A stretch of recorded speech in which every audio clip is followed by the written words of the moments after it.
learn about being on stage, how the set's put together, what's required of an actor and actress, what's required of the lighting booth, stage manager, what's required on the set, and how to put the set together, and how to handle the characterization.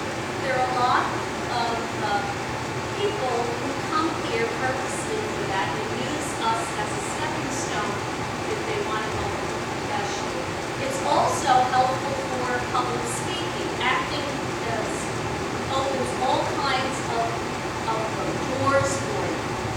And I am so proud of this cast here today. We have two casts. I'm proud of both of them. I had the good fortune of having two casts, and I was able to fill the cast most of the female roles. So we have like two different shows here today. So it's a beautiful thing.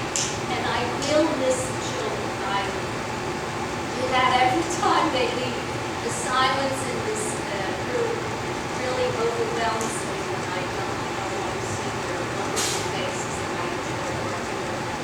The knowledge that they acquire by being with us. I truly expect a lot of them, and I want you to understand that the show is here for professionalism more than anything else. So we wanted you to come here and see what we have, and I want you to sit back and enjoy the programs and when they finish the scene, because these young people are very, very important. And I thank you very much. During intermission, we have a lot of goodies on sale downstairs to eat, drink, and there's also wonderful t-shirts on sale. And they're very lovely on tour to your body and everything. And just walk around and advertise. You're not laughing at this.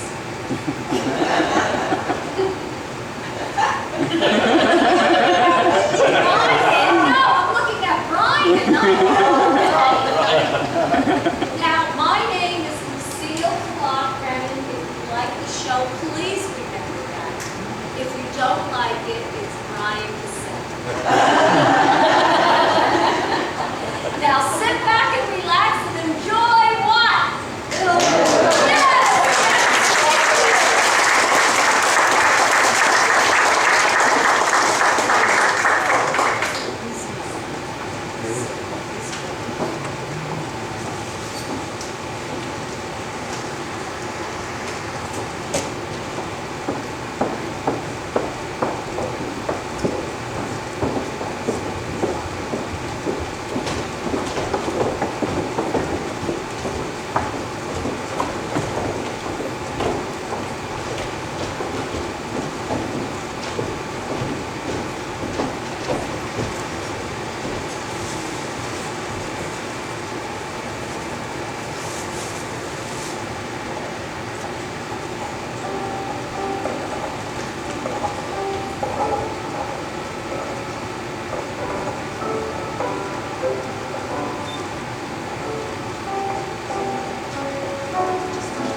My mind drifts back to that Christmas Eve so long ago, when nothing in our little home seemed wrong, and nothing in the world outside seemed right.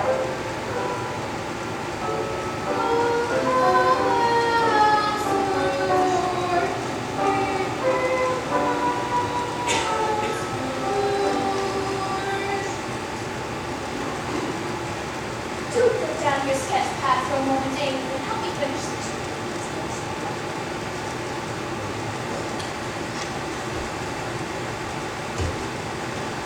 Why isn't that helping with the garden? Because that was decorated before we came home. I'll be glad to help. Just think of these party of the elementary season. I finished it at last, and now I'm home too soon if you ask me. Joe, where have you been all this time? Need you ask? Just look at what she's wearing. Say what you like about my writing hat, but I just finished the closing scene for the a divine inspiration. Well, we finished trick or treating out. Christmas won't be the same without presents. It's dreadful to be poor. I can remember when we used to be rich. I remember too. It's not fair that some girls can have plenty of lovely things while other girls, prettier girls, have nothing at all. They're better off than so many others are.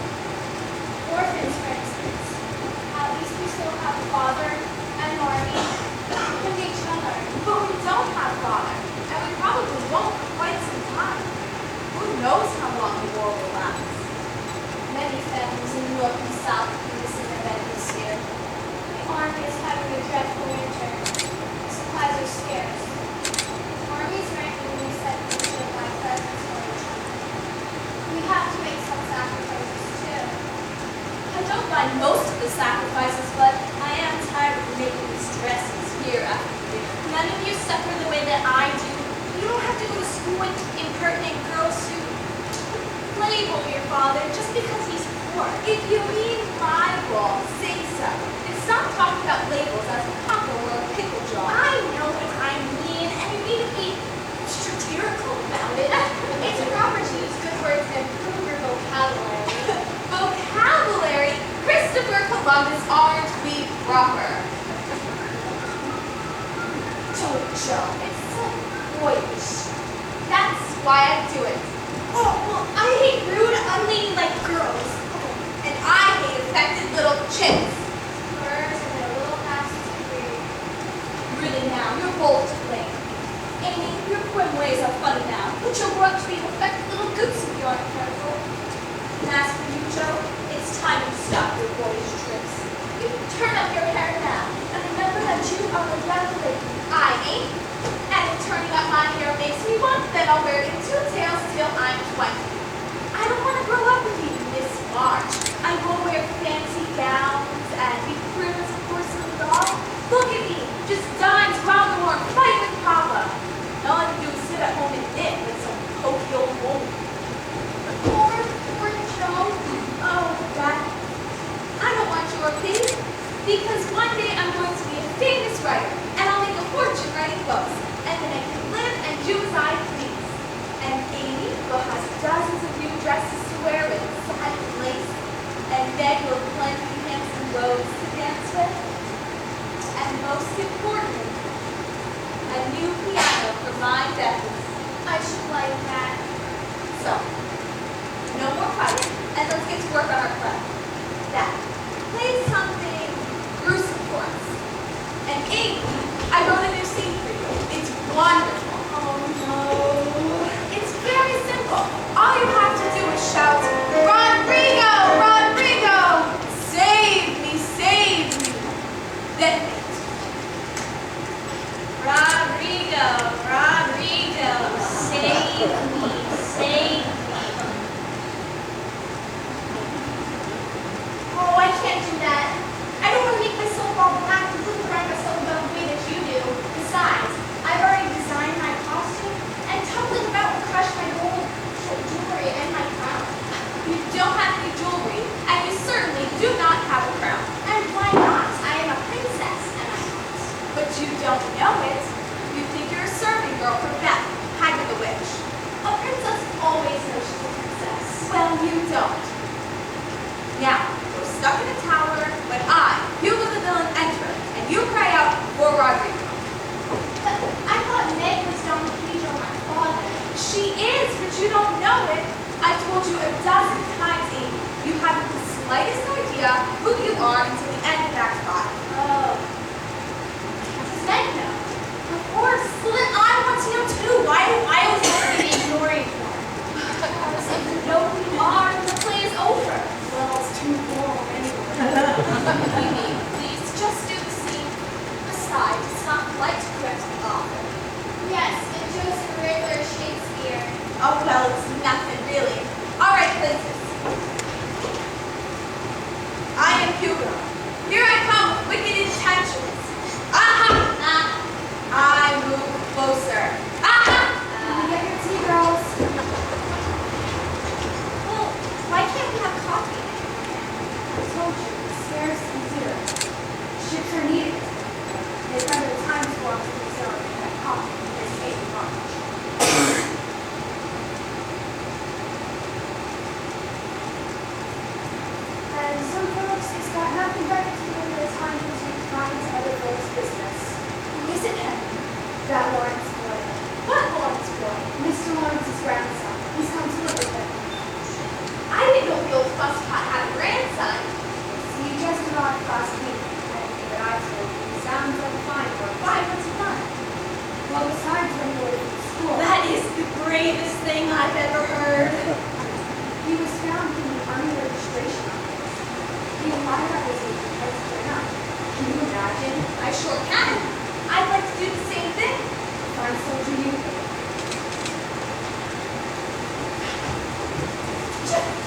Toes. Oh, Joe. It's our private property and I can look at it as much as I like. You're as bad as he is. There he is. What? Hey, look at that. Sit back from the window. Well, I'm certainly glad he's a boy.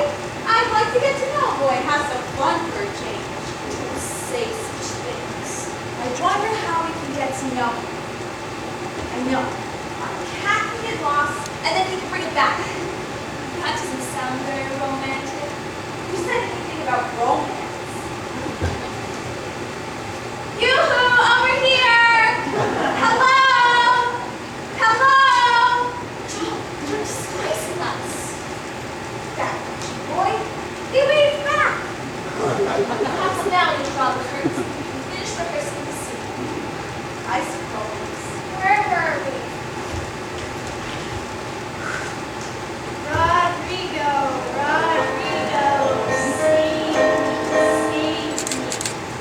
Right. Well, maybe if you try it like, or maybe like, well, just do the best you can when the time comes. And if the audience boos, don't blame me. I'm so happy to find you so merry, girls. Marty! Has anyone called back? Oh, not today, Marty. Here, come sit down and put your slippers on. Thank you. They're very nice and warm. Oh, Joe, you look tired to death. Oh, no, Mommy, I'm all right. Did you see Aunt Marge about the position yet? No, not yet, Mommy. How was work today with the Women's Army and Auxiliary? We are so short of blankets that we had to start cutting up carpets to send to those men. I wouldn't mind sleeping under a carpet if I could join out. How's your cold, Meg? Practically gone, Marty. Did you see Mrs. King today? Yes, I start on Monday. $4 a week, Marty. And the children are so sweet. And the house is so lovely. Won't feel like work at all. Oh, I'm so proud of you. How are your feet, Marty? Joe, be a dear and hand me my milk. I have a surprise for you. A surprise for you. Well, for all of you, really. A letter! A letter! Sent you all a little Christmas message. Wonder who that could be. From the sound of the pounding, I'd say Aunt March. Oh, yes, there's her sleigh. I should like to have a sleigh. And then I want to walk everywhere. Good evening, Aunt March. Please come in. What's so good about it? It's freezing cold, it's the dead of winter, and a proper path has not been shoveled up to the walkway. Now, excuse me, but you know I all have rheumatism, so, well, Merry Christmas. Merry Christmas, Aunt March. How nice of you to visit us tonight. It's my home. No, I have a perfectly nice fire at home, which is where I should be this very moment. I only stop by to bring you things. Meg, Thank you, Aunt March. Joe, Thank you, Aunt March. Amy, Thank you, Aunt March. and Beth. Beth, where in the world are you? Come out. Stop skulking it out.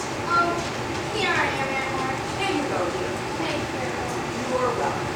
Oh, far be it from me to complain, but when I was a girl, I made it a point to visit all my aunts to wish them a Merry Christmas. Not the other way around. I didn't force them to leave the comfort of their nice warm city rooms to come visit me. Now make sure you spend that wisely, girls. We were going to visit you tomorrow, Auntie. tomorrow, there might not even be a tomorrow. Now, what have we heard of this foolish father of yours? Imagine waltzing off to war and leaving others to care for your family. You know, doesn't he realize that Lincoln needs strong fighting men to win this war, not broken down old creatures like himself? We're very proud of our father, and you should be too. Joe. And besides, we don't need anybody to take care of us. Oh, really? Miss Hoity-toity. So T and March. No thing. If your father had listened to me, he would have never given all your money to that swindler. The minute I laid eyes on that man, I knew that he would steal the pennies off the dead man's eyes. But oh no, not your father. He seems to see the good in every single person that shakes hands. Well, there's no point in dwelling on the past now. And besides, it was our money that got lost, and it hasn't anything to do with you.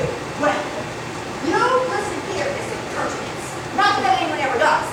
But you have yours pig-headed as your father. You have as much common sense as a busy cow. Oh, you all have about as much sense as a flock of geese. Well, there it is. Merry Christmas and March. Aunt March, wait. How do you plan on trying my patience now, Miss Impertinence? Well, I just wanted to apologize for my outburst, and I wanted to say that I'm willing to bury the hatchet if you are. So, what do you say?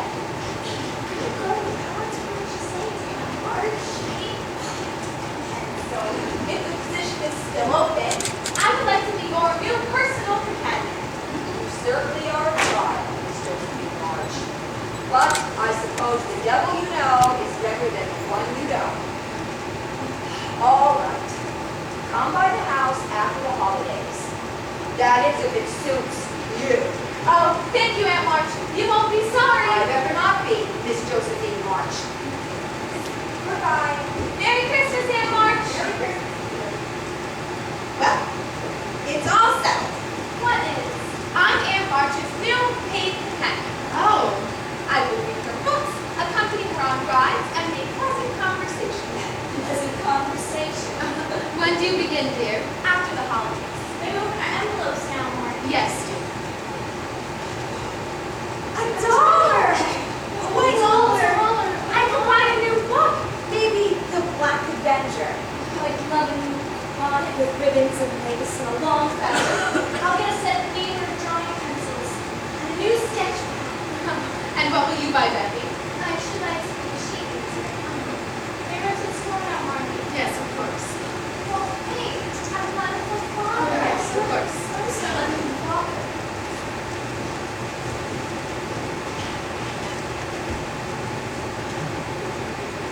To my loving wife, give my girls a kiss and tell them that I think of them by day, pray for them at night, and find my best comfort in their affections at all times. I know that they will remember all that I've said, that they will be lovely children to you and work diligently so that these hard times need not be wasted. I know that they will fight their bosom enemies bravely and conquer themselves so beautifully that when I come back to them, I may be fonder and prouder than ever of my little women. Excuse me, ma'am.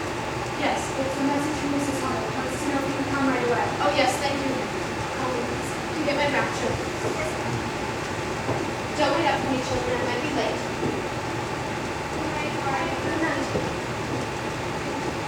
Good night, Margie. Goodbye. Margie ought to have a good pair of slippers. I can make do with the music I have now.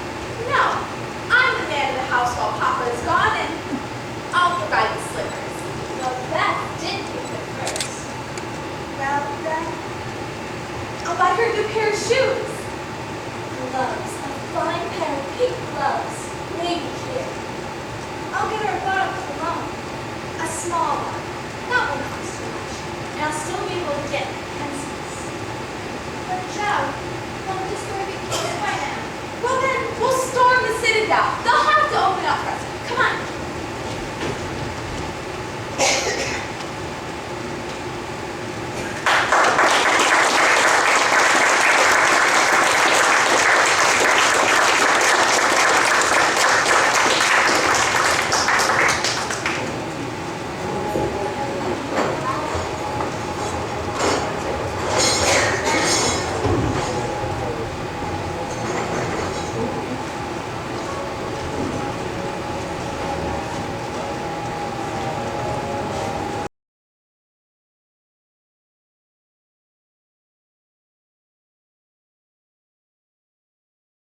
excitement over the surprise we knew would await our mom at the end of the morning.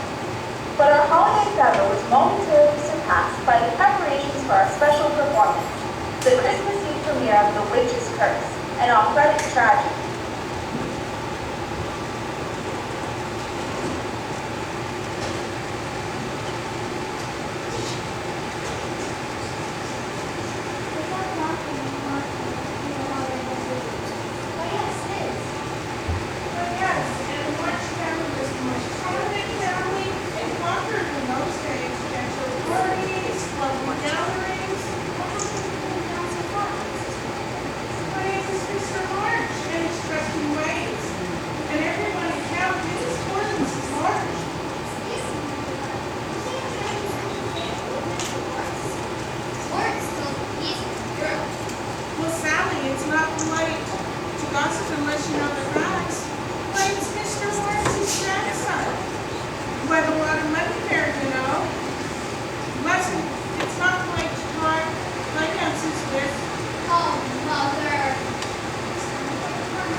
By the stroke of midnight, or I shall be. Or I shall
time for presents once more. Presents for our Marmy. Christmas Eve was a flurry of excitement, and we could hardly rest until Christmas morn, where we would share our special gifts.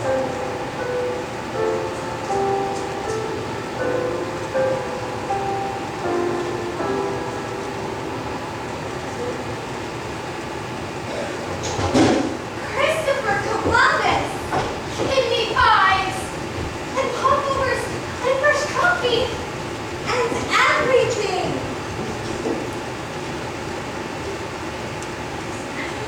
Merry Christmas!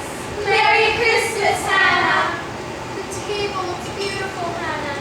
Oh, I don't know what all the fuss is about.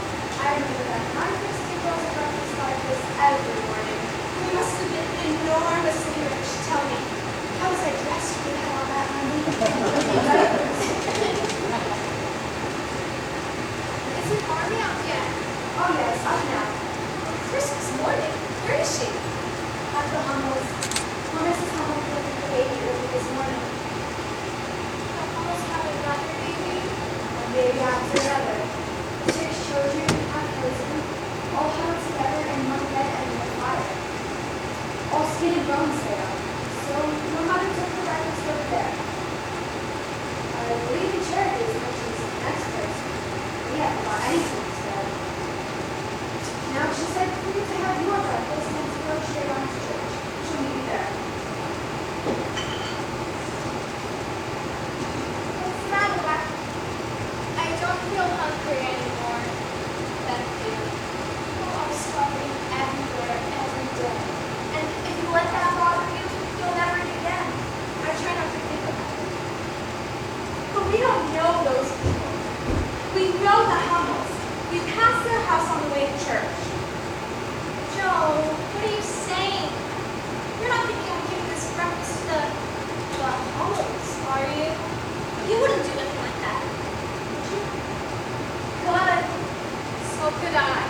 Well, it's all or none. I suppose none is an option. All right. Francis on secret vote. Amy. All right. All in favor say aye. Aye.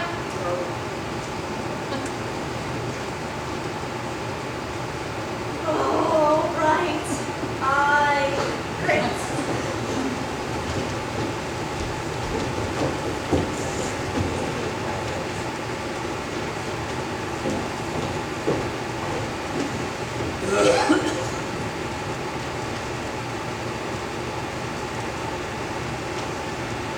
What's going on then? Well, we're off to church, Hannah. Just one stop along the way. Is my whole breakfast all for the Hummels then? The whole breakfast, Hannah. Well, then I suppose I can stay up for the words really. Oh, Hannah, you're an angel.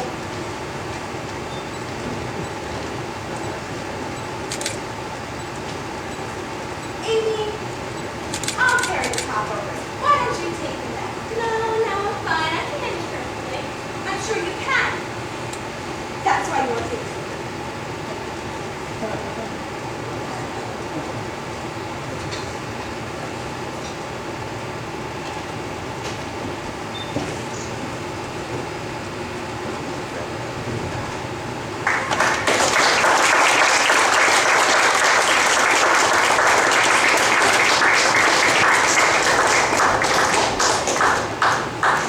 Just lovely, Meg. They would appreciate it much more than we could. But everyone that we need, and I think it's just lovely.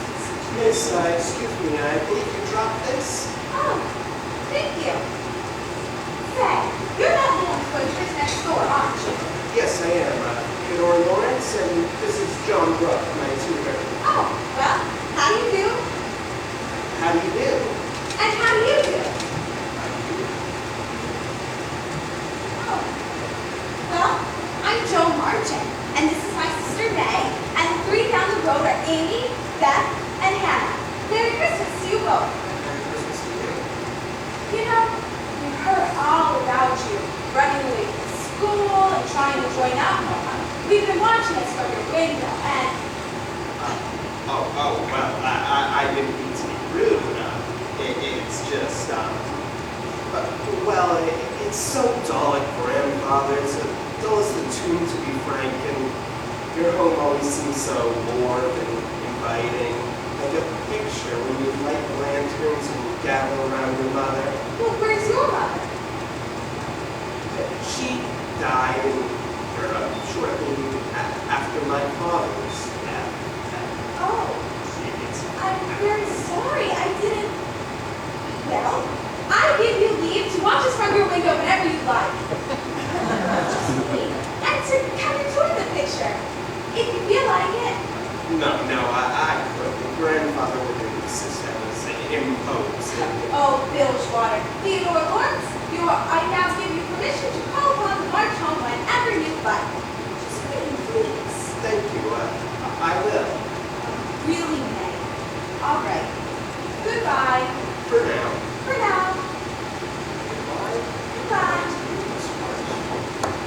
Josephine, what would it is now stopping to talk in the street like that without being properly introduced? Oh, I don't care, and I don't think they care either.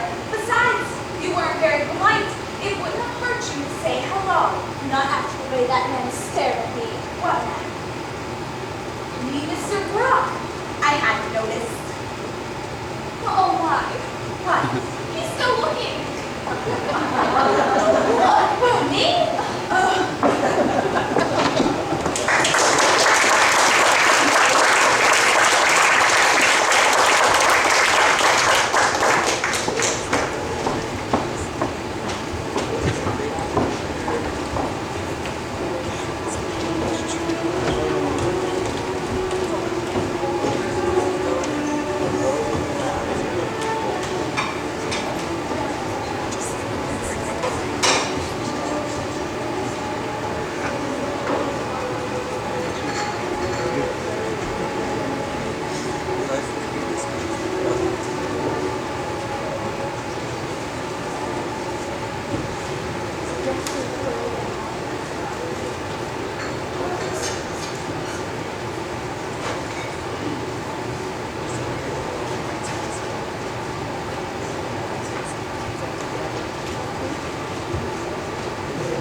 brief encounter with one who would become one of the truest friends our little family would ever know.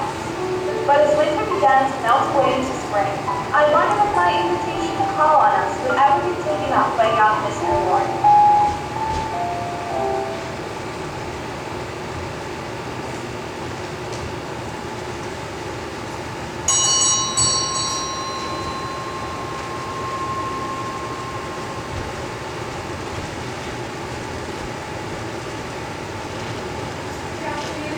Hello, Theodore Lawrence, calling on Miss Josephine March.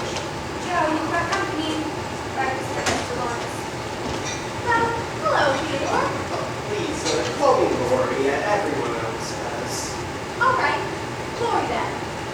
I expect you want to see them. Oh yes, Hannah, that would be lovely. Now, tell me, Mr. Lori, all about yourself before you came here to Concord. Well, I lived in Europe with my What? parents. I'm going there too, you know. Really? When? Well, I didn't know when. You see, my Aunt March would have crotched over the cheese. You see, the doctors told her that the baths in Europe might do her some good for the rheumatism. And did I mention to you that I was from Canada? Anyway, the doctors told her that the baths in Europe might do her some good for the rheumatism. So, did you try the baths? I mean, rheumatism. I don't have rheumatism. Of course not, neither do I. But I figured the baths wouldn't do you any harm. I suppose. Here we are. Oh, thank you, Hannah. This one will not clear up my stuff for more if you have it. I don't mind. I enjoy talking. I hope so for your sake. Enjoy. I want to meet everything. Anyway, I wanted to go to York because it would be very good for my writing. I would meet people, and I'll see new places, and get to do new things, and what did you say? I haven't said a thing. Well, how are you getting along with your grandfather? Fine, I suppose. It's just that. Oh, you should have seen him before you came. Isn't he a holy terror? You should meet my Aunt March. Slice of cake? Oh, yes, please. It looks almost too good to eat. Meg made it. Really? Is she the oldest? Brooke and I were wondering. But why should we wonder about her? Well, he's quite taken with her. Surely you've noticed. What? He sent you here to find out for him, has he? No. Well, you can tell him that we do not like anyone in this house. I mean, we like good many people, but we don't like young men. I mean, we do like young men, but we don't like young men who wonder about who we wonder about. They are just too young and too smart to wonder about who wonders about her. Perhaps I'd better go. Oh no, it's alright. You really have to. I'm sorry. I'm so clumsy. I really didn't think It's to. fine. Do you really want to go? No, not really. It's just so dull like grandfather's, and over here everything just seems so lively. Oh, lovely. Glad you like it here. And I was hoping that I could be in one of your plays sometime. Sure. I'd love that. I'd love somebody else to play the villain for a change. I hate wearing that mustache. It makes me sneeze. And I know how to fence, too. Really? Here, let me show you.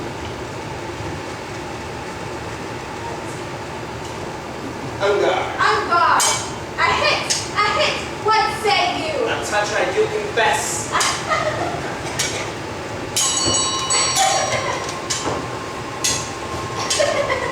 Do put your own door.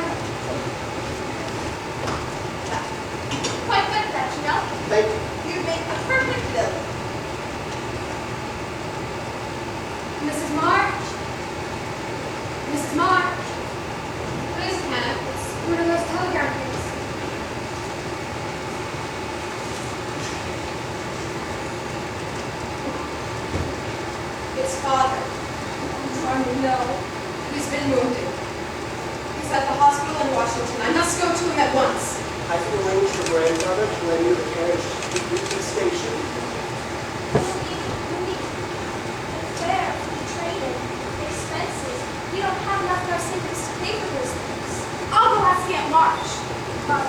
just will help your mother pack. Thanks, Mr. Dorsey.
The next few hours were spent preparing Margie for her journey.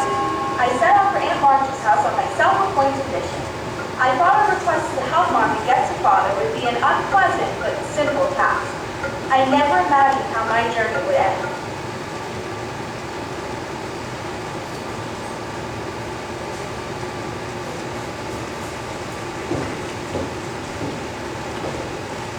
There, I think that's everything.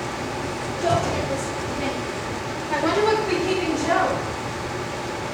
The carriage is waiting outside, and grandfather's still on the ball with work on this March. Thank you so very much, Laurie. I give my kindest regards to your grandfather. Oh, Beth, dear, please place this carefully in my traveling satchel. Yes, Laurie, of course. Careful not to shake it. Where's Joe? You're here right now. Where is she? Where is that foul-tempered daughter of yours? I know that she was with you on March. Not very likely. Not after her visit. Well, here you go. I want you to take this. No smoking passport, but you may need it. Don't know what you're going to find when you get there. Thank you so very much, Auntie. Oh, just caution to walk home. You're too sentimental. Now, you know how to get there. You change trains in New York, a hard horse. I don't believe that will be necessary now. See, Mr. Lawrence is asking you to accompany Miss Martin on the train to see that she arrives in Washington safely. Well, thank you so much, Mr. Brooke, but there's no need, really. It would be my great pleasure to be of service to you and to your family. Besides, Mr. Lawrence has already engaged for some work for you to complete while I'm there. Thank you. Thank you all so very much. With your permission, we will look tonight and do it in the carriage. I really wonder what will become of the child. Thank you.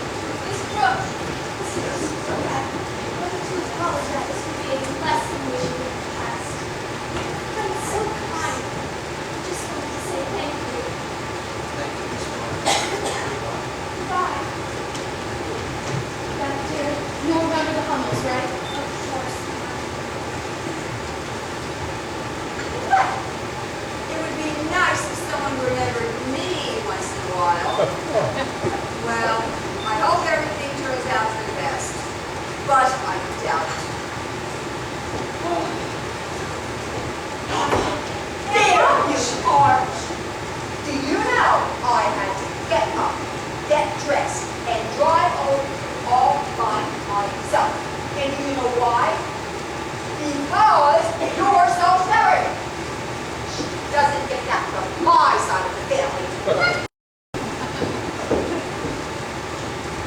Joe, where have you been all this time? Marty was very sick, eating all of us. Well, I went to see Aunt March and she looks like she always does when somebody asks her to open her purse. And all I could think was, there he is, her own nephew, lying sick in a hospital bed. And all she could do is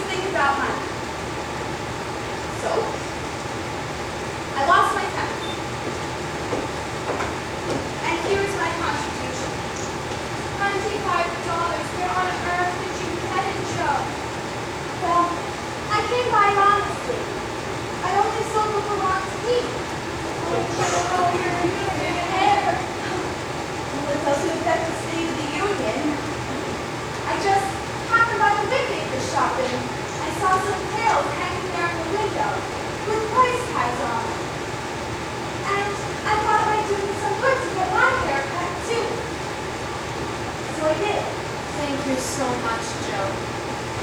Mrs. March, the carriage is waiting outside.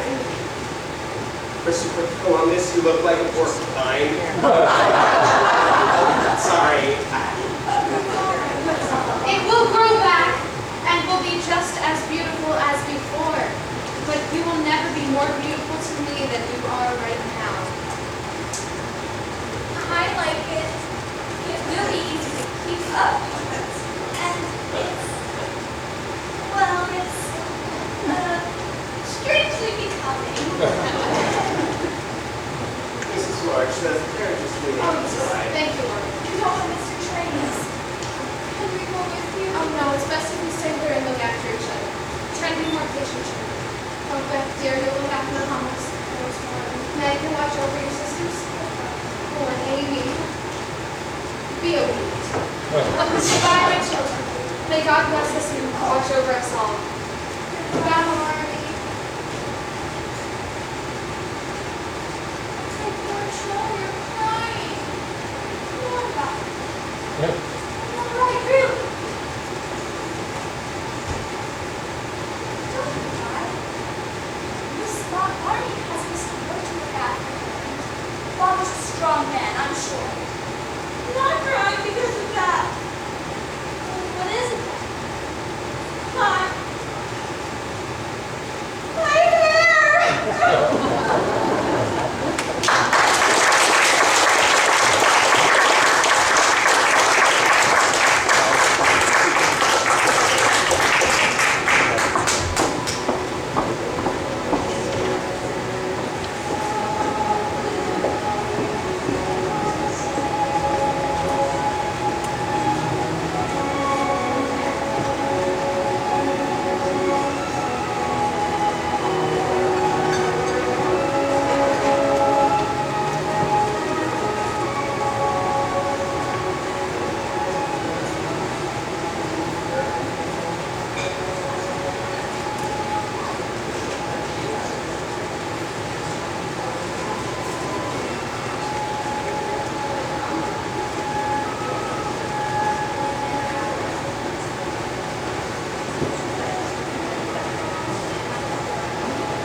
and life in our little home soon found a simple domestic habit in Marty's absence. Our friendship with Lori continued to grow, and the surprising support and neighborly friendship of his grandfather was a boon to all of our spirits. I had worked furiously at my scribblings during that summer, and had begun sending off some of my manuscripts to publishers. Then, an important letter arrived to me that fall.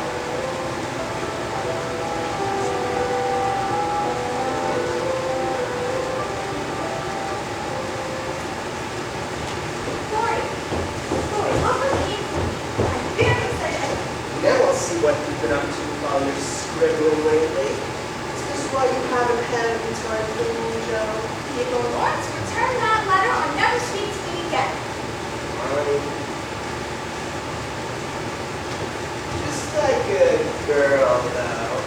First you say we aren't going to have any secrets, and then this. This is different. It's still secret? No. Well, it's fine. You can keep it, because I've got one too. Oh, bilge water. I do, and it's lummy. Very. Very. Oh, fine. If that's the game you want to play, you tell me yours and I'll tell you mine. Read it for yourself. Now, let's see. Paid to the order of Miss Josephine March. $1 for her story entitled The Phantom Hand. Well, what do you think of that? $1. Go ahead and laugh. But one day, I'll be up as high as 10. Joe, I don't understand you. You've done that attic, missing out on all the fun we could be having for what? A measly $1? Joe, if you need money, I have plenty. Oh, it's not about the money, boy. It's a feeling I get. A strange, exciting kind of feeling. Knowing that someone is reading my story. Something that I wrote. Well, I can't say that I understand it, but if it makes you happy, I suppose. All right, then, ready? Wait there. What's your secret? I know where Macy's and Love is. That's all? Asking where it is. All right. Where is it? Oh, look past it. How do you know? Saw it. Where? In his pocket. They found it the night that we danced together at grandfather's party. Isn't that so romantic? Yeah. I thought you would please. Please? I thought how about someone coming to take Meg away? No. Lori, Meg used to tell me everything. Now she just keeps to herself and thinks that brown eyes are beautiful, that John is a lovely name. No, I think it's sick, sentimental, romantic rubbish. Well, you'll feel differently when someone comes and takes you away. Ha! I'd like to see someone try it. I will die a spinster rowing my own canoe before I let any man catch me. Oh, I'll catch you, Josephine March. No, you won't. No.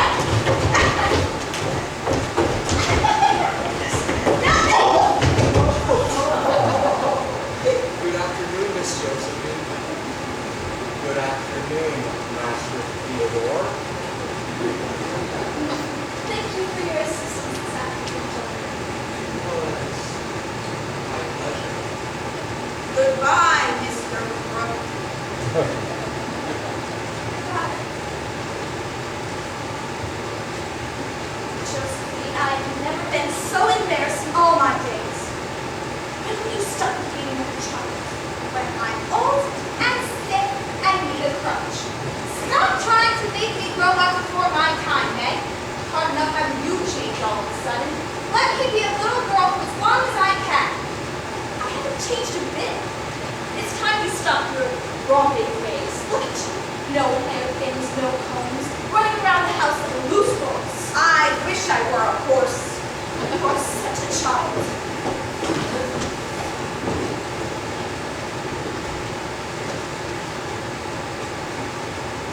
Perhaps I'd better go. Joe, why are you mad at me? Hannah? Hannah, where's Hannah? Beth, what's the matter? No, Joe, please. I'm so tired. Please just get Hannah. Hannah! Beth, come on. Hannah! Joe, what's happened? Hey. What is it?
You'll need to get along quickly, miss.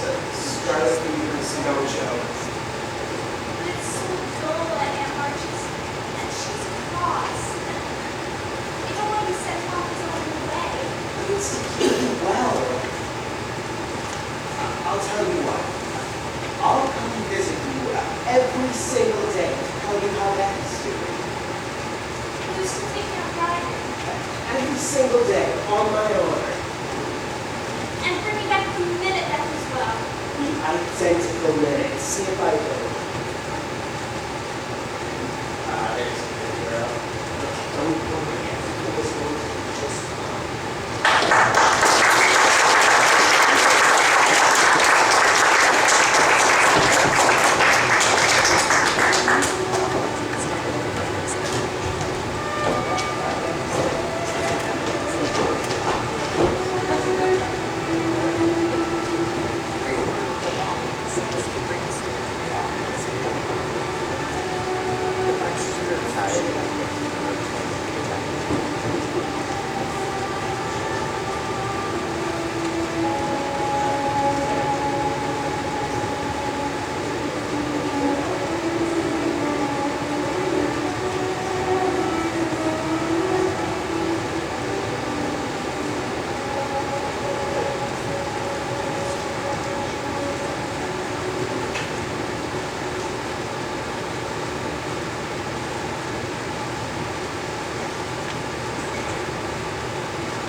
The days dragged out slowly into weeks. Meg and Hannah and I kept a constant vigil near Beth's bedside. We sensed the slightest change in her person. Amy's notes arrived daily, but nothing can relieve our anxiety and sorrow as we began to sense just how fragile Beth's hold on life had become.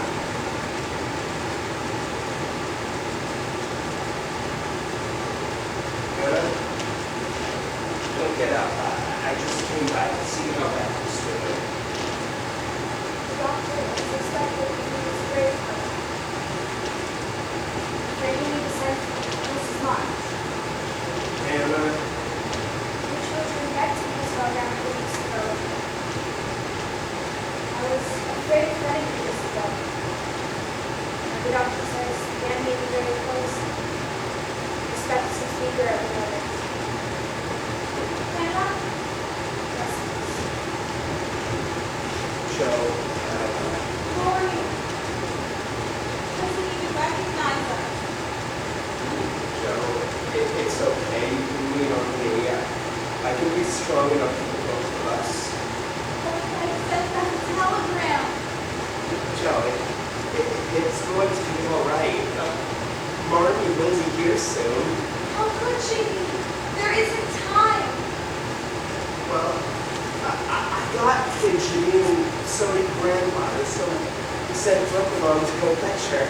She'll be here on the 5 o'clock train. Marty is going to be here in a few hours. Oh, Lori! I'm sorry to fly at you like that. I just didn't know any other way to say thank you. That's quite all right. Fly at me again if you like.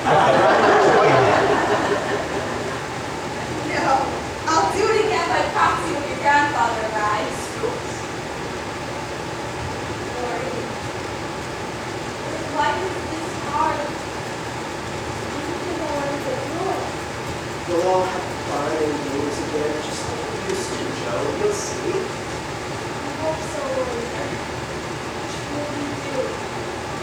Well, I'm off to the station and I shan't spare the horses, as they say. All right. Goodbye, Lori. Thank you.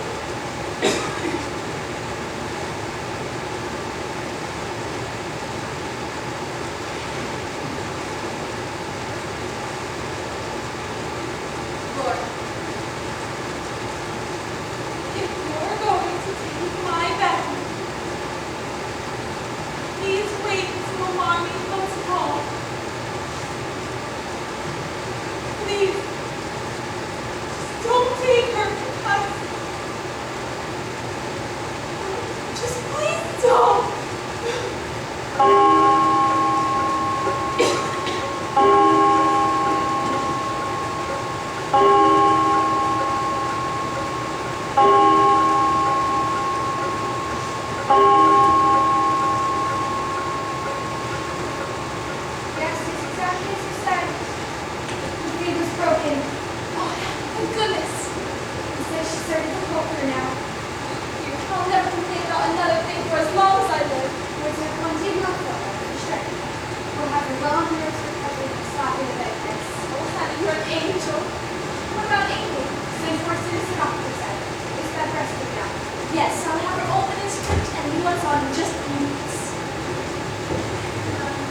only in 8th grade. Max.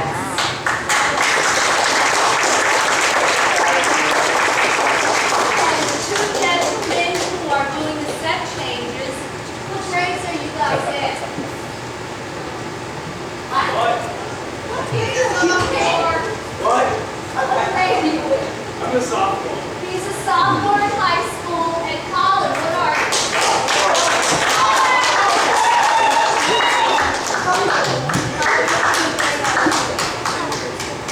Sophomore, the two boys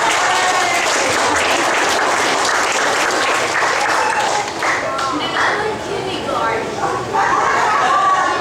But this is what I mean, how wonderful it is to have the youngsters be in charge of what is going on so we learn. But are they not doing a great job? Now, I have an announcement to make. Two of our young ladies are putting together a show called The Room Has Cold Feet. And they're putting it on at the Deepening Community Arts Center, which is, of course, located in Toronto. And it's a comedy murder mystery. And it's on Tuesday, Friday, and Saturday, August 21st, 22nd at 7:30, and 23rd at 2 p.m. Now, if you want to remember that information, you still can log on to strawberryplayhouse.com and key in the press where it says off-site shows.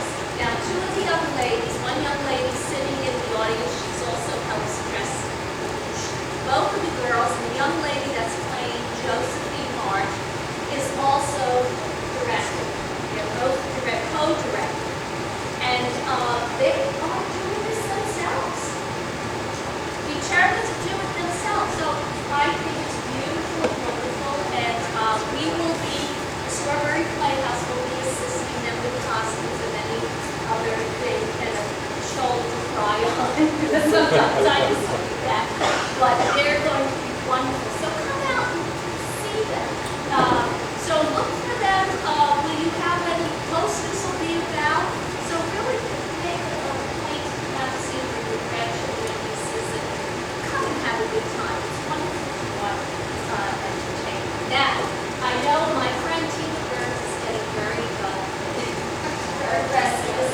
So she wants me to continue to tell you, sit back and relax and enjoy Act 2 of Little Women. Yay!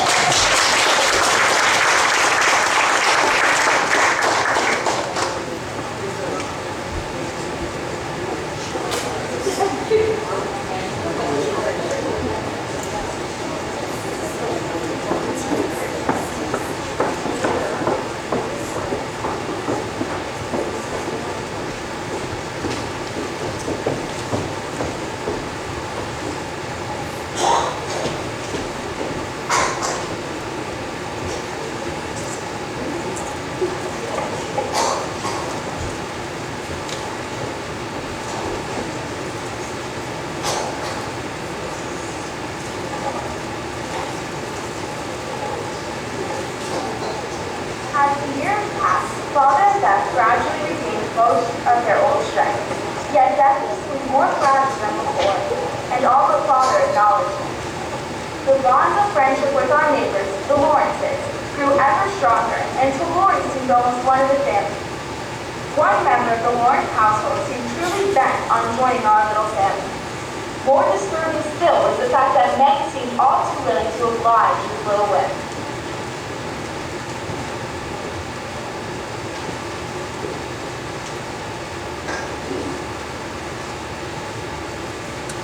You feel using this too much longer. What are you doing now? I'm writing. I can see that. I'm like, what are you writing about? Well, it may very well end up to be a tragedy. But it depends on what you see. There we decide. So do keep me posted. I'll try. So, how much longer did you say you were going to be? Why? Are you expecting someone? Well, of course not. No. You are! You're expecting that man, aren't you?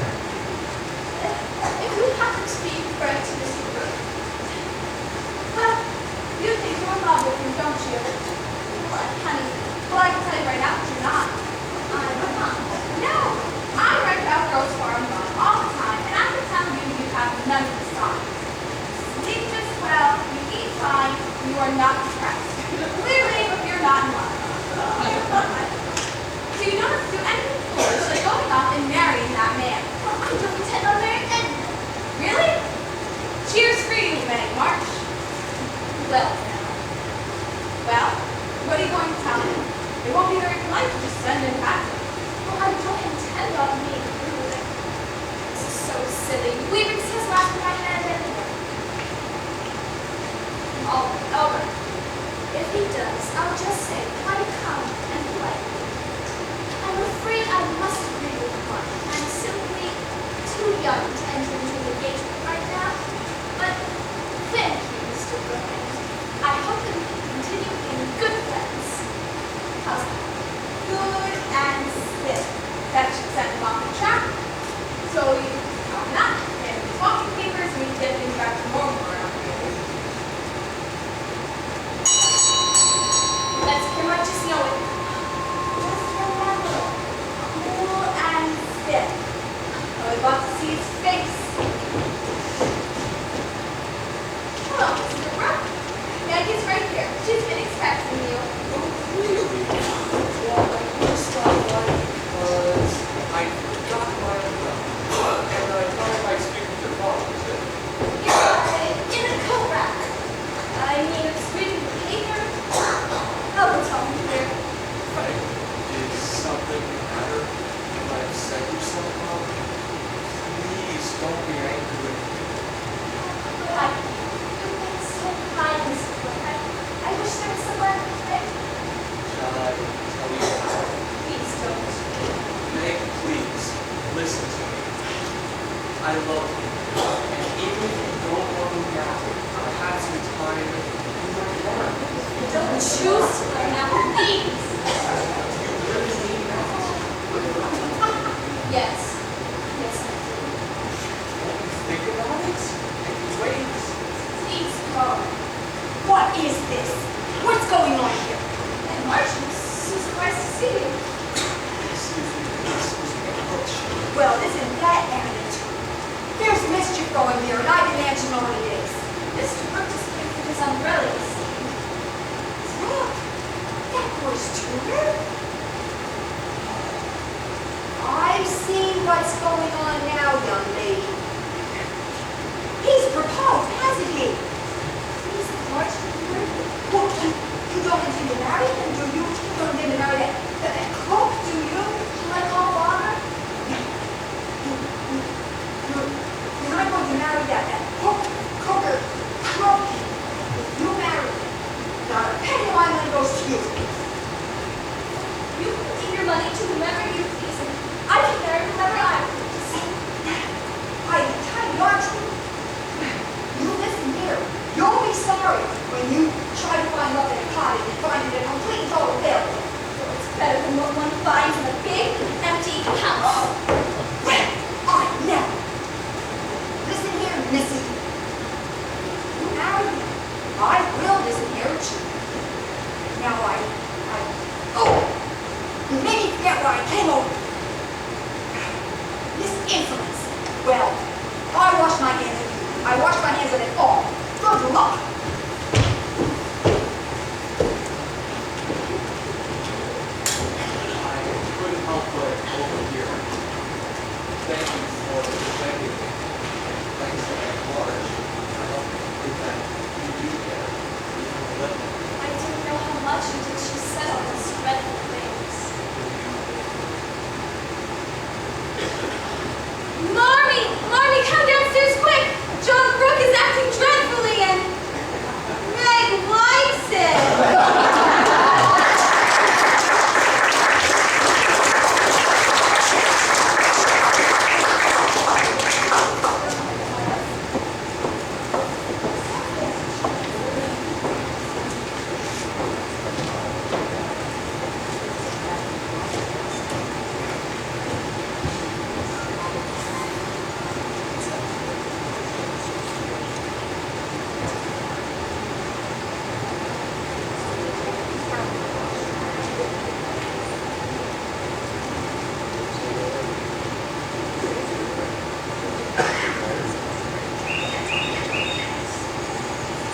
Meg and John's spring engagement brought about a hailstorm of criticism from more people than Aunt March and me, as we were soon to learn.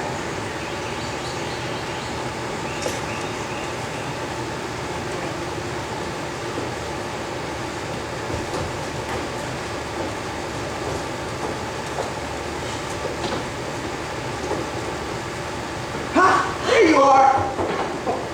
as fast as you can, but I'll catch every single one of you. Shocking, simply shocking. It's a disgrace, I tell you. What is mother? Why, the way she lets her daughters run around like a pack of wild animals. It's a disgrace.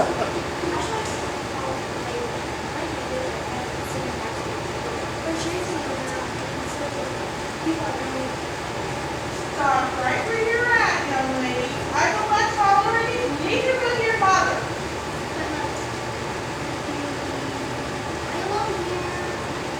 Now, Warner, do not talk back to your mother. Get back here! I'll catch every single one of you! Miss Gardner, ladies, if you'll excuse me, I'm in a bit of a rush. I really need to be going. I'll catch every single one of you! I will never allow you to run around like Mrs. Orange does with her mom's girl.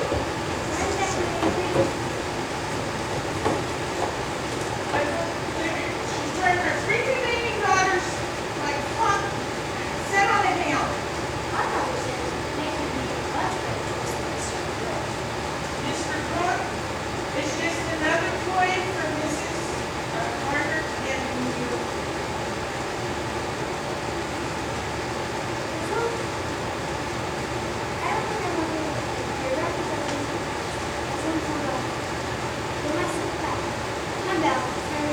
Stop or you're going right down, young ladies. See the way they treat you? Come on, young ladies, stop right where you're at. Please? Joe, are you alright? It's alright, Joe. You don't bother me. Really? But I'm not upset. I'm angry. I'm good and angry. Why, I could spit tacks. Mommy doesn't have plans for us. Does she? Ha! Got you!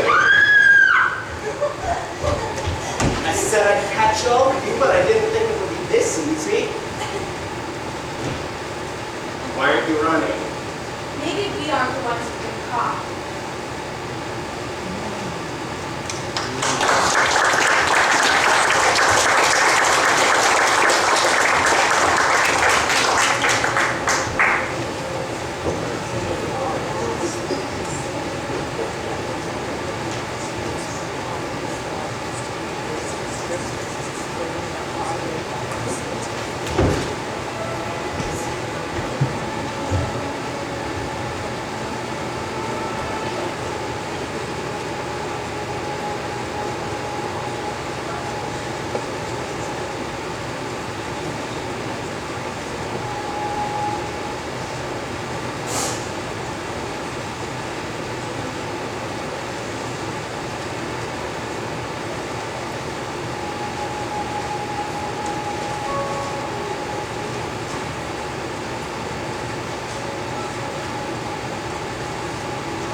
summer was upon us, and sooner still was John and Meg's wedding day. Our lives were so full of preparations and plans for the wedding that we scarcely had time to think about the void that would be left in our little house on the day of Meg's departure. But that day came at last, and with it those same feelings of joy and loss that attend members at most weddings.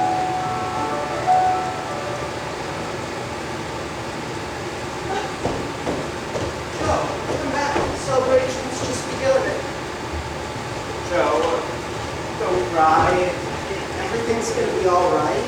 Oh, Lori, our family is never going to be the same again.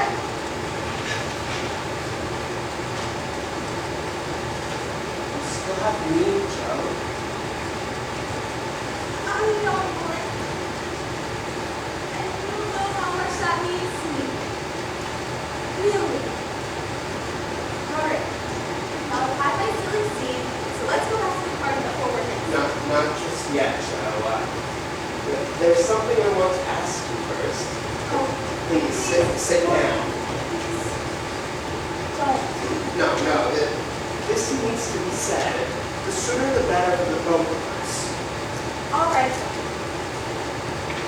I'll listen. Joe, I've loved you. Ever since I've known you, I couldn't help it. I tried to show you, but you wouldn't let me. But now I'm going to sit you down and make you give me an answer. Oh, Lori. I wanted to save you this.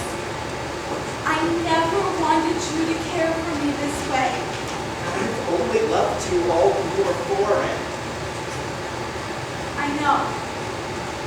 And I know I'm not half good enough, but if you love me, you can make me into whatever you like. Lori, I wouldn't change you.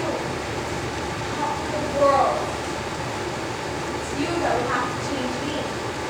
You should marry someone lovely and accomplished, someone who can grace your fine house in. That would. You love the social world and I loathe it. And you hate my scribblings and I couldn't live without them. In the end, we just quarrel and... No. Yes, Lori. We always have. It would just be foolish if we were ever to... Mary? No, Joe. No, it wouldn't. It would be heaven. You would just give it a chance. Please, everyone is expecting it. Grandfather has his heart set on it, and your family too, Joe. Please, marry me. I can't.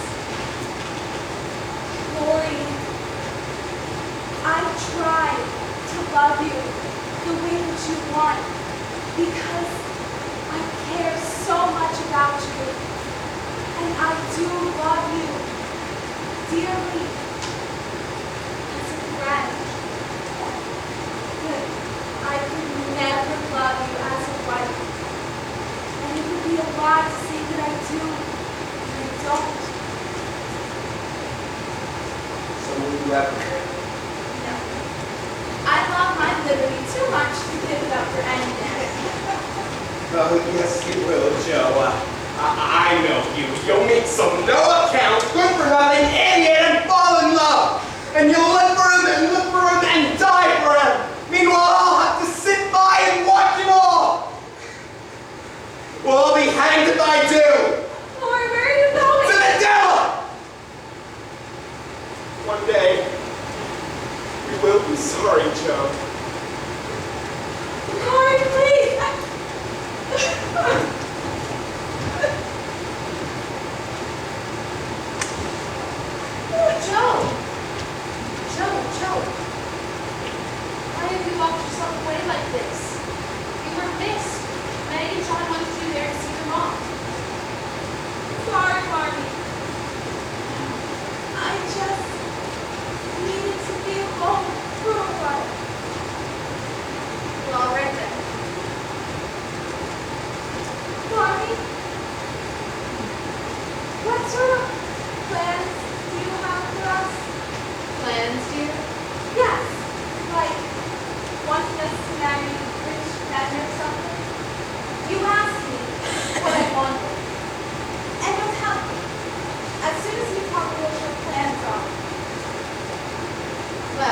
I suppose I want a many good things, no more or less than any other person.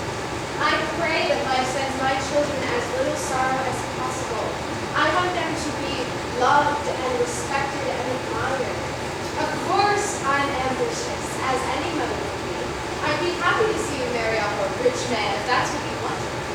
But I'd be much more happy to see you marry a poor man or a spinster than to lose your dignity and self-happiness in a loveless marriage, even if it made you queen of the world. Oh, Mommy. Oh, what's this for? I knew I'd make the right decision. I'm never getting married. Oh, Ever. Really. Now I'll tell you what I want. I want to go away. Joe. I feel like I need to do something. And to just hop on the little leaves and try my wings. And where do you intend to hop? New York. Joe, it's very hard. Well, Amy, she can care for Aunt March. They're much more similar anyway. And you have Beth to help you and Father around the house. And Mrs. Parch who needs help with the boarding house for the children. And New York will give you plenty of things to see. Joe, dear, be sure that you're running to something and not away from something or someone. Is it Laurie? Mark, he's gotten all this romantic rubbish into his head, and he thought it would go away, but it's really gotten worse. And how do you feel about it? I love him dearly, as a friend. But I feel they'll go away for a while, things might blow over. I think you're right, Joe. This may be the best decision for you. I shall write to Mrs. Kirk, and if Father agrees it can be managed, you shall go. Really? Yes. Thank you, Of Mommy. course. Now let's go see Meg and Joe knock on their honeymoon.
Working at Mrs. Kirk's boarding house was one of the most exhausting and exhilarating experiences that I have known.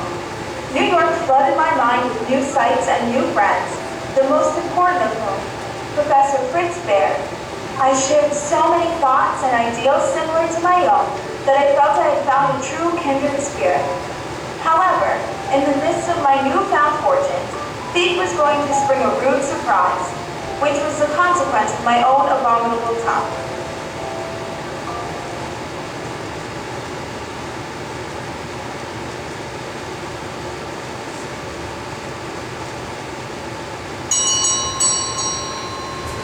Possibly, now. Good afternoon, Mrs. Montrose. Should we write in? Of course. Show yourself right in. Don't bother to announce me. You are the most remarkably slow woman I've ever had the misfortune to meet. Where do you park since you then? No. I will have completed my business here, gone into town, finished all my business there before you're even capable of being of a pot of tea. Good now. Good afternoon, Ed. Said, Good afternoon. Now, to the point.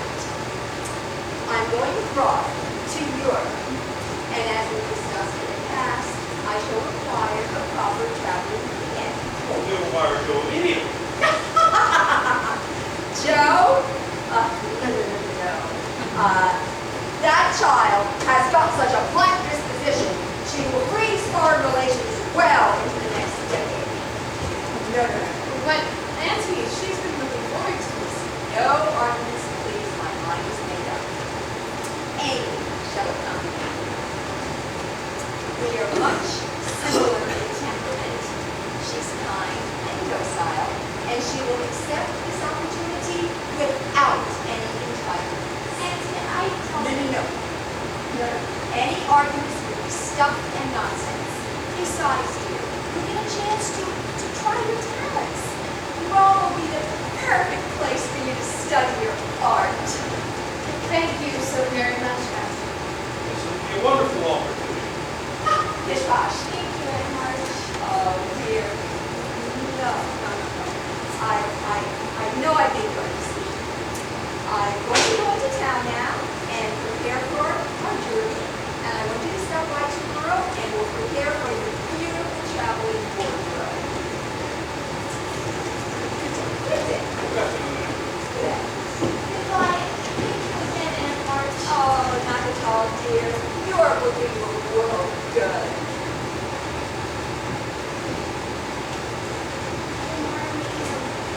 Poor Joe. Sorry, but Aunt Marge is quite decided, and it would be wrong for us to change our mind. I'm sorry, girls, but we don't really need to go this time. Just get these. How will I ever explain it to her? Amy, it's not like this is a terrible thing. You're going to have purpose. Just don't glory into it. Yes, Father's quite right. No reproaches or regrets. If it pleases you, you can see her personally in New York before you sail. Yes, Mama. I hate to be so selfish, but I'm glad Joe isn't traveling quite so far away from us just yet. It's hard enough to bear it all in New York. Well, no more conversation for now. We have some preparations to begin.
Amy's visit was a comfort for both of us. Her gentle ways and thoughtful words did much to ease the pain of losing my long-anticipated European tour. Aunt Marge informed me that Lloyd and Mr. Lawrence had also booked passage to the continent. However, during those long days before they set sail, no calling card from my dear Teddy ever arrived. Lori's intended slight wounded me every bit as deeply as he had hoped, but no experience in my early life had prepared me for the telegram I received several months later. So, it was with a strange mix of emotions that I returned home to Concord after receiving that urgent message.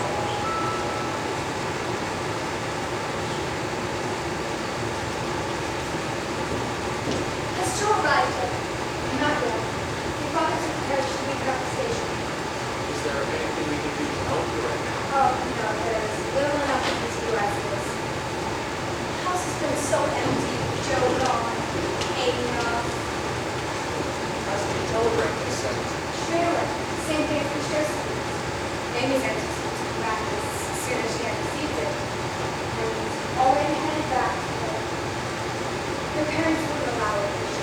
in the ball, possibly trip, but will do.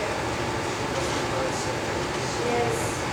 But Mr. Lawrence said word that he and Lloyd would be doing her niece.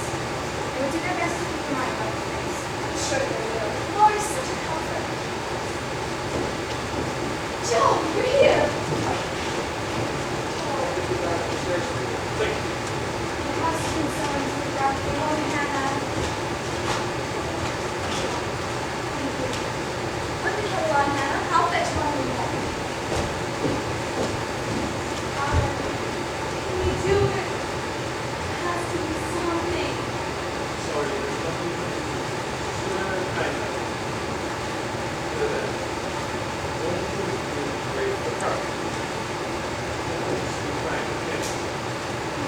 I know. Great for her.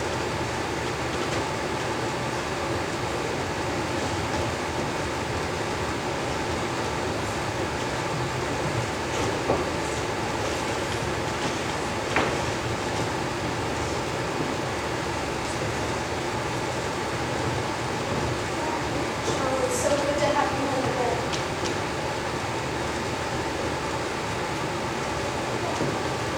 Oh, Joe, I've been longing to see you. And here you are, just like I've dreamed. If Amy were here, we'll be together again.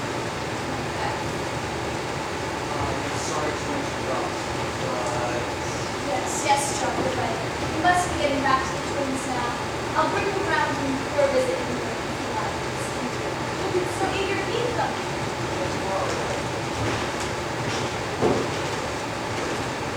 There's so much I've been wanting to tell you. Well, feel like you should have company. Thanks. Good night, Father. Good night, Father. Good night, girls. Good night, Barbie. Presents first. Oh, Joe, you're so thoughtful. Open it. I figured you could use it to have you a company play. Yeah, who's gonna eat a coke on my baby?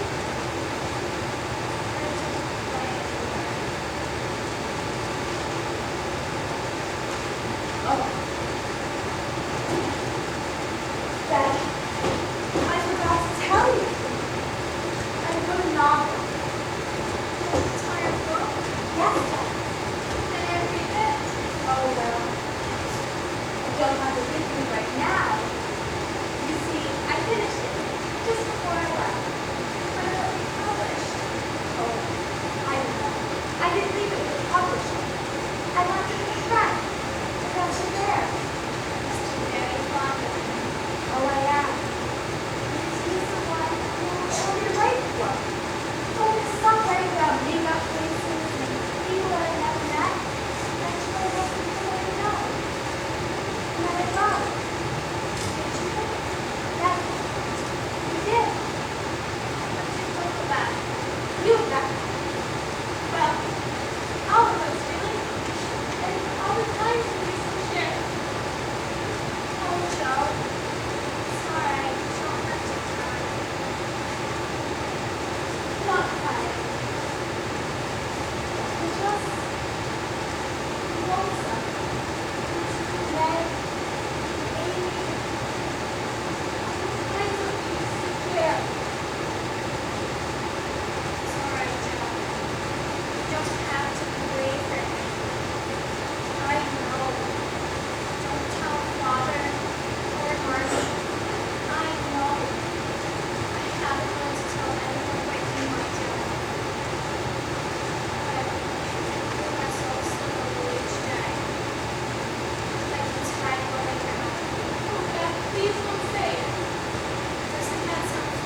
across the river, I shall see forevermore.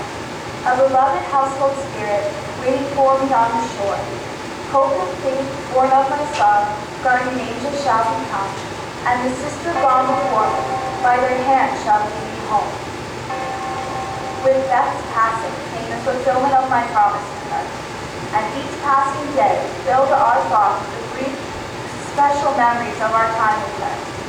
Often I woke at night thinking Beth had called me, but when the sight of her empty bed brought me to tears, Mom's arms were always there to gather me up, soothe me with their touch and their silent eloquence.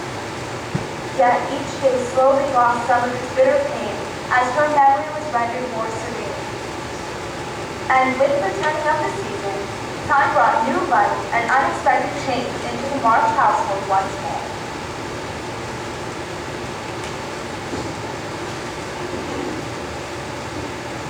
Joe, Ken and I are going over to next year's wedding party. Father and John are driving them over. Laurie and Amy missed us so much at their wedding in Greece. Won't you reconsider and come with us? Oh, no, Mommy. I'll be fine here. Besides, someone has to keep the whole flowers burning while you don't get the entourage.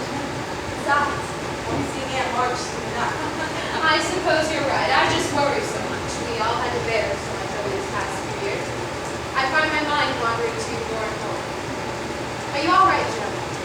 I know how disappointed you were when Aunt March chose Amy over you and well, Beth. Yes, Joe. Beth. Is it the marriage, Joe? Oh, no, Mom. Everything worked out just the way it should have. It's just... didn't know so. You see, if the boy would ask me to marry him now, but he said yes. But only because it means so much more to me now than love than it ever did. But Joe, Your time will come. no, Mommy. I don't think I'm getting married. You always know when you want to, Joe, and you've always had the courage to follow through. Your time will come, and it will be better than ever because it will be exactly what you wanted. Mrs. Mom? Yes. Better hurry before Mr. arrival. Yes, you're very right. Thank you. Joe, please put a kettle on, and we'll be back with the newlyweds before you know it. All right, Mommy.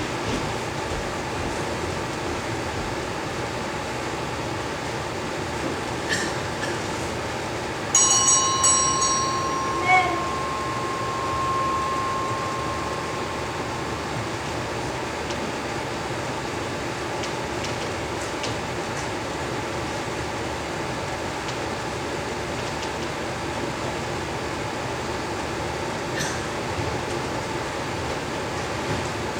Guess who? Lori? Oh! What are you doing here? Mommy just went to fetch you. Well, I snuck away a bit early. I wanted to come and see you, Joe. I just wanted to say one thing, and then we'll put it away forever, I swear. Lori, you don't have to say anything. Everything worked out just the way that it should have. I know that now. You were so headstrong and certain then. But now everything can go just back to the way it used to be. You'll see. No, Lori. We're not playmates anymore. We're man and woman now. So we can be brother and sister and care for and love each other for the rest of our lives. Yes, Joe. Always.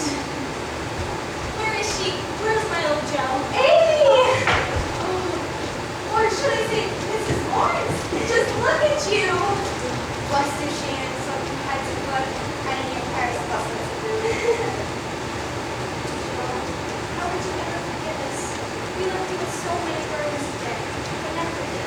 Oh, Amy, just look at you! And to think, I would see the day that you would turn our Lori into a head husband.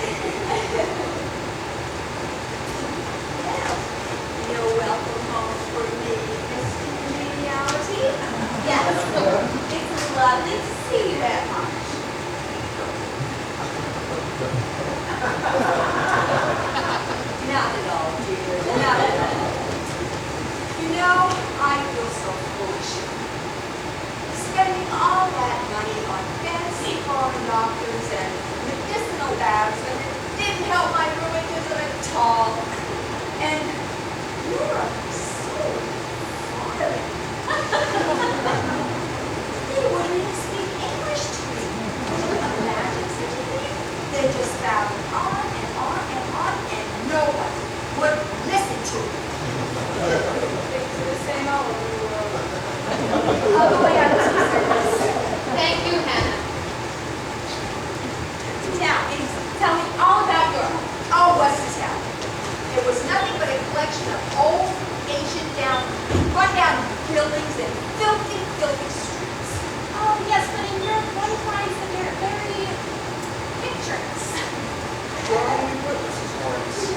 Yes, my wife has quite a lake of words. We're all familiar with it, Mr. Lawrence. Yes, you must tell us your plans once you get settled. Well, I wouldn't be surprised if she wore silk every day, ate off solid gold plates, and drove 6 white horses, since our Lori doesn't think anything is too good for her.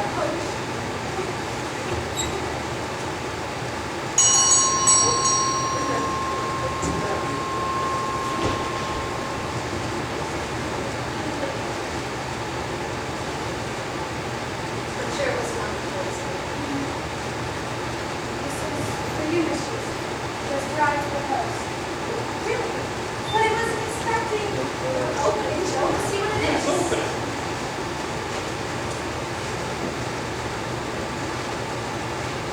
It's my book. Joe. And there's a letter from Professor Bear. Friend of mine, here in New York, has agreed to publish your wonderful novel. I have never read such a book with such simple truth and beauty. Mommy, Prince Bear, your first book. Wonderful.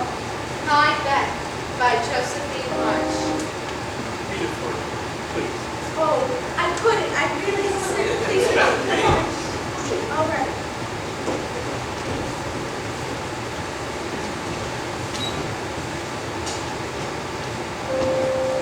Dedicated with love to my sister Beth. My mind drifts back that Christmas Eve so long ago. And nothing in our little room seemed wrong. And nothing in the world outside seemed right.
show that's opening in August at the Tamaqua Area Community Center.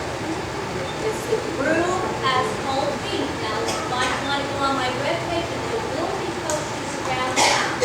So take good care and God bless you. But would you do me a favor, sit right where you are and allow the cast to go downstairs and please take a moment to tell them how wonderful they are. Thank you.